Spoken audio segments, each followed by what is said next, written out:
Hai, kita jumpa lagi pada sesi yang ketiga, bincang-bincang santai kita sama Pak Semi, seorang yang sudah memutuskan jalan hidupnya menggeluti seni dan dia ingin seni ini menjadi jalan hidup dan tidak hidupnya sendiri, juga mengajak orang-orang lain, dan dia sudah menunjukkan beberapa triknya, beberapa kiatnya dalam menjadikan seni sebagai jalan usaha dan itu. Nah, sekarang pada sesi yang ketiga ini kita kepingin lihat beberapa karya yang dia hasilkan seperti ini. Mungkin Pak Semi bisa menunjukkan yang ada yang anunya, apa saja yang Anda hasilkan dengan tim Anda, dengan komunitas Anda, seperti apa bentuknya, mungkin 1-2 contoh seperti apa bentuknya. Ya, silakan Pak Semi. Ini ke sini atau ke situ ya? Ya, ya. Wah, ini siapa ya? Ciri khas ciri khas Rida yang ada baca puisi seperti. Oke. Ini bahannya apa ini anunya? Ini apa ini anunya? Cat, Pak. Cat ya. Ini waktu usia berapa ya, Pak? Bapak ini? Aduh, ini masih sangat ganteng waktu itu ya. Mungkin saya suka lihat Bapak di sini kayaknya keren banget gitu. Ini masih ya saya lupa atau berapa. Nah, ini siluet kayu, Pak, yang buat anak komunitas namanya Imam Faizal. Nah, itu salah satu penggerak di juga. Bingkainya. Iya, bingkai. Bingkai bikin sendiri. Enggak, kalau bingkai enggak. Ini kita memang mau bikin produksi bingkai nanti akhirnya. Ya. Soalnya di sini enggak ada, Pak, jual-jual bingkai mahal kan? Iya, mahal dan tidak khas gitu. Tidak harus ada artnya, ada artnya. Anunya tak kelihatan artnya. Nanti pokoknya kalau saya udah besar, Pak, saya buka produksi ini kanvas sama bingkai, Pak. Ini salah satu penggerak Sensmat Gift juga, Pak. Yang bikin tim supaya kita lebih banyak produknya gitu.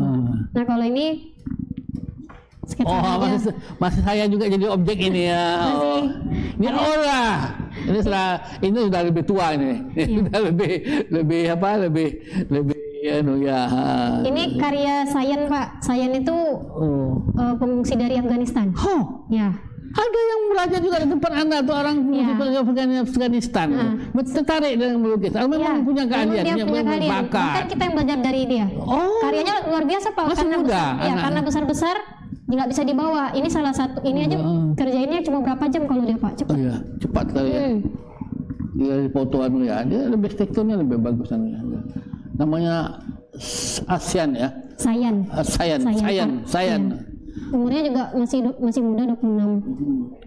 Karena kan pengungsi di sini nggak bisa kerja, jadi mereka carilah kegiatan yang kira-kira bisa menghasilkan. Karena kalau mengharapkan dari UNCHR aja kan nggak cukup, Pak. Mereka kan tak boleh kerja, mereka, tapi mereka boleh melukis, tidak berbunuh sama dengan ibadah. Nah, itu kadang-kadang orang-orang bilang itu siapa, saya kok lain sendiri, karena kan kebule-bulean makanya kan.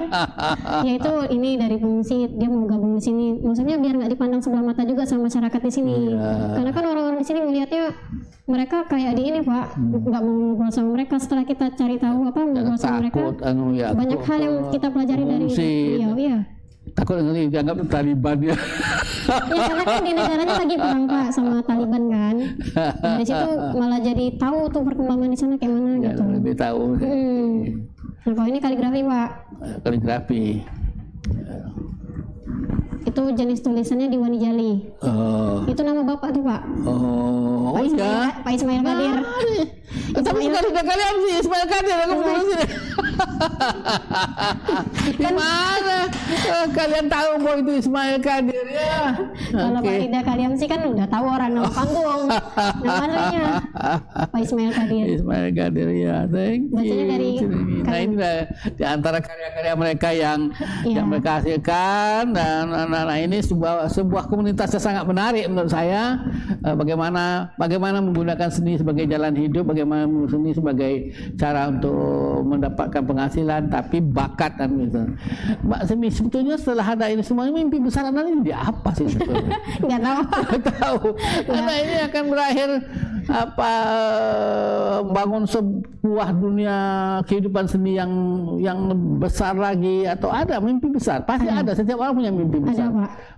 Nanti pada akhirnya saya pengen buat pameran pameran dulu ya. Prosesnya setelah produk pameran. Dari pameran nanti menurut saya ini yang belum ada di Tanjung Pinang adalah galeri seni. Betul. Ya, kalau tempat arsip menyimpan macam rumah apa nih, balai maklumat di Penyengat itu tempat menyimpan naskah-naskah tua segala macam. Tapi galeri tempat menyimpan lukisan-lukisan. Mungkin dulu ada lukisan-lukisan dulu yang ada seperti apa, misalnya Penyengat zaman dulu seperti apa bentuknya, rumah-rumah zaman dulu seperti apa. Nah, udah seni rupa seperti itu yang mengawetkan arsitektur lama itu, dan galeri lukisan-lukisan mungkin bisa dikumpulkan di sini dulu sebelum tahun 55-an. Saya masa muda saya banyak sekali pelukis. Salah satu pelukis yang sangat dikenal di Tanjung Pinang ini Arius Sarbaini itu. Nah, itu banyak sekali karya-karya lukisnya yang sekarang berceceran di luar-luar. Saya juga ada beberapa lukisan. Saya di mana ya? Enggak tahu saya di mana saya. Nah, itu salah satu tujuan saya juga Pak bikin komunitas ini biar generasi milenial sekarang ini juga tahu pelukis-pelukis senior kita siapa. Mungkin kita bisa berkolaborasi, bikin workshop, kita minta ajarkan ilmu dari mereka, karena kan selama ini kita masih otodidak, belajar dari YouTube apa segala macam. Alangkah bagus kan kalau dari senior kita langsung seperti Pak Deddy Junizar, mungkin Pak Musin, Pak Osa, Pak Catur. Nah, udah sempat ngobrol tuh kemarin bakal buat kayak gitu. Nah, untuk lokasinya kan selama ini masih di rumah saya. Jadi di rumah saya tuh masih banyak karya-karya, tapi masih karya-karya anak komunitas Pak. Yang besar-besar di sana ada semua. Itu ada catatan karya-karya anak-anak. Oh iya, ini ada anak-anak yang anda latih seperti itu. Nah, ya silakan tunjukkan ke pemirsa mungkin siapa. Hai. Nah, ini karya-karya anak komunitas nih. Cuman kan anak-anak muda nih kadang-kadang suka insecure. Maksudnya itu kalau seni gambar tuh nggak usah insecure. Apa yang mau dibuat aja. Mata satu ke mata dua buat aja dulu. Nanti lama-lama berkembang sendiri kalau misalnya memang ditekunin. Wah, ini Pak Ansar ya, Pak Gubernur. Wah, ini yang anak-anak komunitas nih. Iya. Wah, menarik sekali. Ada Pak Ansar yang sedang tersenyum, ada Pak Ansar yang sedang murung, ada Pak Ansar yang sedang marah. Menarik sekali. Iya. Anggota komunitas kita ada sekitar 20-an. Yang tapi ada yang di luar kota juga, yang di luar Bukit Pinang kan. Nah, ini saya kasih challenge coba buat Pak Ansar dengan satu foto yang sama, hasilnya beda-beda Pak. Oh iya, tiap orang punya perspektif beda-beda pemahaman mereka. Dia ada sedang melihat Pak Ansarnya sedang ketawa, sedang gembira, Pak Ansarnya sedang murung, sedang marah, sedang macam-macam lah. Sangat manusiawi lah. Menurut saya ini yang dibikin mereka ini sangat manusiawi pemahaman. Jadi mereka ini sebenarnya kaget juga Pak sama diri sendiri. Kok saya bisa katanya gitu. Ya karena selama ini memang nggak pernah dicoba. Kalau coba kan bisa akhirnya gitu kan. Nah, itu sebenarnya buat ngajak anak-anak zaman sekarang di usia muda tuh kalau bisa sudah membuat sesuatu gitu lah, minimal menghasilkan. Jadi saya punya moto untuk usaha saya, belajar untuk mengajar, berkarya untuk menghasilkan. Karena pada dasarnya setelah kita mempelajari sesuatu pasti kita perlu mengajarkan ke orang. Paling tidak ya pokoknya belajar untuk mengajar, berkarya untuk menghasilkan gitu jadi nggak mau yang karyanya cuman senang-senang yang gimana tapi nggak menghasilkan kan sayang saja, pokoknya menghasilkan harus. Iya, karena modal juga kan Pak.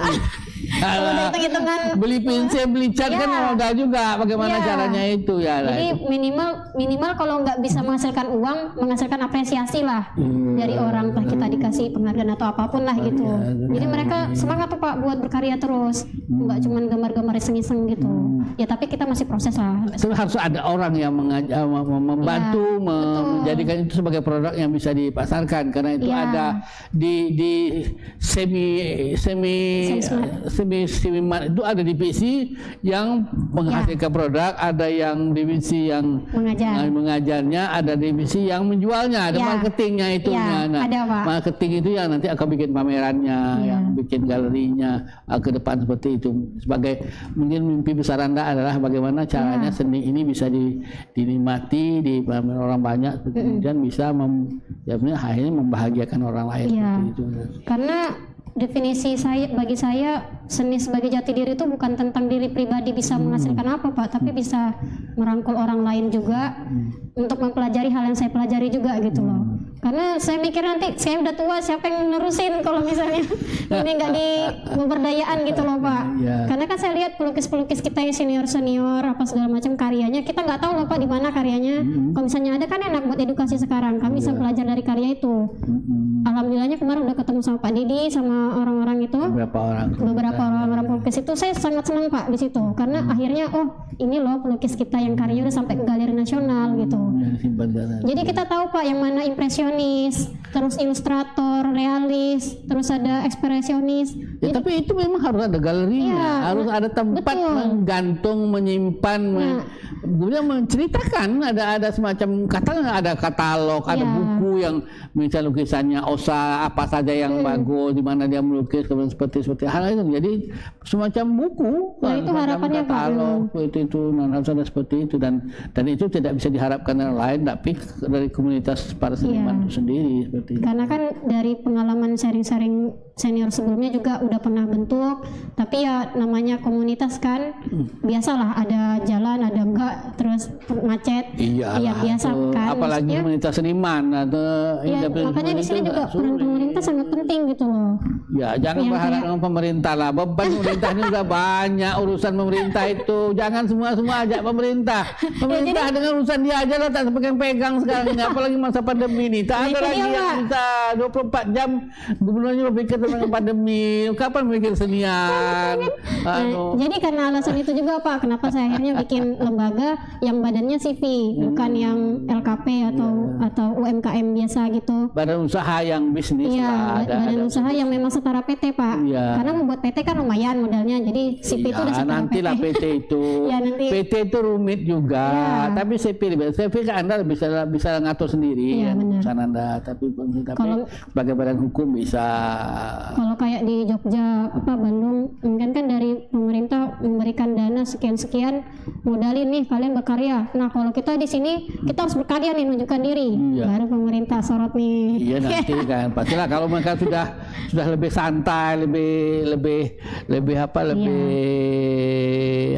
longgar lah. Seperti kalau kita orang Melayu bilang lah, lebih longgar sedikit, nanti pastilah mereka akan berpikir tentang kesenian. Sekarang ini tak bisa kita berharap banyak karena fokus pemerintah itu masih pada urusan. Baik, para pemirsa sekalian, menurut saya ini cerita menarik. Yang sangat menarik dari ini adalah spirit anak-anak muda sekarang, dan melihat seni itu bukan sebagai sebuah hobi saja, tapi seni bisa menjadi sesuatu yang membuat kehidupan menjadi lebih bersemangat. Ada yang bisa dihargai. Jadi motonya menarik. Moto Anda ini menarik. Belajar untuk mengajar. Jadi belajar dan jadi guru. Guru adalah pekerjaan paling mulia. Bukan itu hanya mengajar di sekolah, tapi mengajak orang lain membuat baik juga. Guru juga seperti itu. Kemudian berkarya untuk menghasilkan. Jadi berkarya tidak semata-mata untuk memenuhi hobi, dipajang-pajang di rumah, tapi juga bisa menghasilkan. Termasuk bukan hanya seni lukis, tapi juga seni sastra dan lain juga. Bagaimana saya kombin antara seni sastra sama coba misalnya Anda berpikir bagaimana menghasilkan.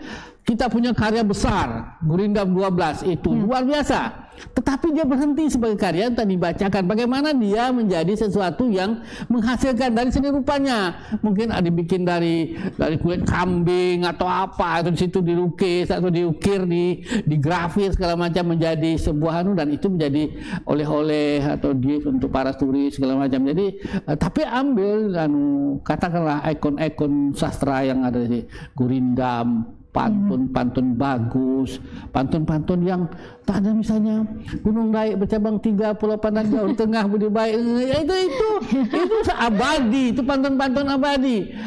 Pucuk pauh 5 paku, pucuk pauh 5 batu, anak 9 tapak tangan, warpat jauh beribu batu, hilang di mata di hati jangan. Itu pantun, pantun. Bukan hanya orang tua, anak muda pun perlu pantun. Nah itu diabadikan dalam bentuk medium katakanlah. Siapa mau dieksekusi nih? Ya, ditaruh di kulit gonggong. Jadi kalau orang datang ke sini, dia membawa oleh-oleh itu dan juga membawa filosofi orang Melayu juga ke dalam. Nah itu yang menurut saya sangat menarik. Nah itu kalian Anda ini memang kepingin terus sebagai seniman. Nanti jangan menjadi pegawai negeri. Insya Allah seniman. Seniman Maksudnya pengusaha yang membunuh kesenian itu, yang membunuh itu hanya dua sekarang ini. Satu jadi pegawai negeri, jadi anggota politik, partai politik. Nah itu biasanya sudah menjadi politisi, nggak ada lagi melukis. Siapa waktu mau melukis sebagai politisi?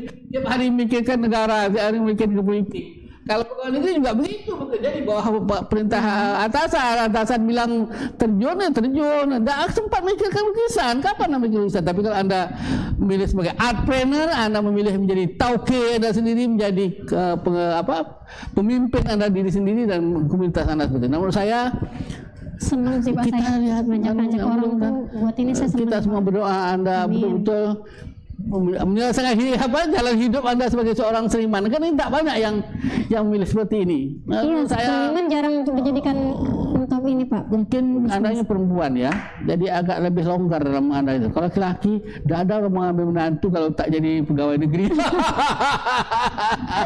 Seniman, tidak ada perempuan yang mau jadi seniman. Baik, para pemirsa sekalian, ini anak muda luar biasa, inspiratif sekali. Dan ini menurut saya patut dicontoh oleh anak-anak muda yang lain.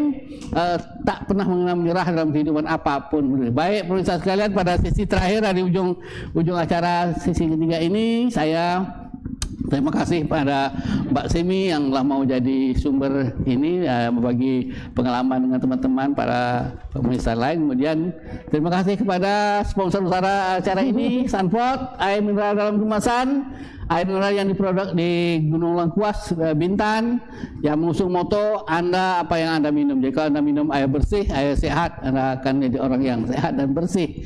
Kemudian sponsor yang kedua adalah Universitas Maritim Raja Ali Haji. Terima kasih Umrah yang sudah tetap menjadi sebagai pendukung acara ini. Umrah mengusung tema belajar dan bertanya tiada jemu. Tema ini atau jargon ini, semboyan ini diambil dari salah satu pasal di Gurindam 12 karya penjaga besar Raja Ali Haji, dan nama itu sudah diabadikan pada perguruan tinggi ini, perguruan tinggi yang dibanggakan oleh Kepulauan Riau dan perguruan tinggi maritim pertama di Indonesia. Baik para pemirsa sekalian, kita jumpa lagi pada minggu akan datang dengan tema-tema yang lain, dengan percakapan yang lain. Dan kita semua berdoa, kita semua dalam keadaan sehat walafiat dan menjaga kesehatan. Baik, pemirsa sekalian, saya tutup acara ini dengan Assalamualaikum warahmatullahi wabarakatuh. Hai, kita jumpa lagi pada minggu yang akan datang.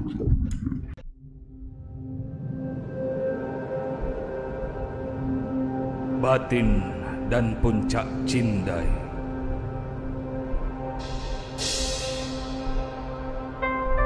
Bismillah itu